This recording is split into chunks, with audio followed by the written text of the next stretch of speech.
I'm Ella, I'm the Community Climate and Nature Action Coordinator at Southmead Development Trust. We're at the ranch, which is our adventure playground, and it was first built in the 1950s. So generations of Southmead families have enjoyed it over those years. And we currently deliver 5 free open access youth and play sessions every week, and then a holiday programme with expanded hours every school holiday. And we try and pack that full of activities around nature or tech, but ultimately it's about play and adventure. A lot of the time you're inside in a classroom in school, sat in a chair, whereas it's okay here to get a bit muddy.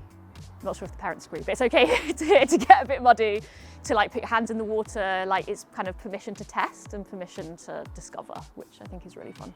So we're really lucky at the ranch that it's adjacent to Baydock's Wood, which is a local nature reserve, and the River Trim, which starts in Southmead, runs through the bottom of our site. And since it's had, it's a bit of a makeover, the ranch, we've had more plants and trees put in. We had a project where some Year 6 boys helped build a raised bed and plant it off, and so there's a bit of ownership over that. And there's over the summer we had a program looking after the stream and the pond. So we looked at how to test water and pond dip and find all the species and spot them on a little ID card. And these are all opportunities that maybe a school doesn't have that provision, or it's something that those kids have never done before. That culminated in a beach trip where our team took, I don't know how many, but a lot of children down to Breen and had a good time on the beach, and some of them had never been to a beach before.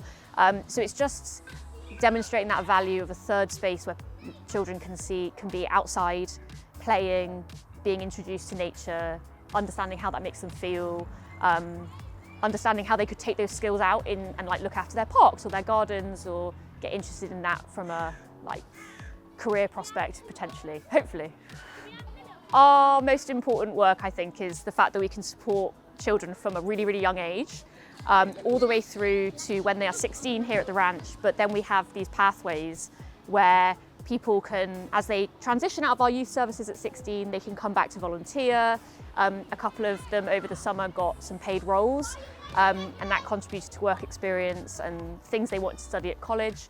And we would really love to expand that to include green skills or just a wider offer, maybe include them in governance and things like that.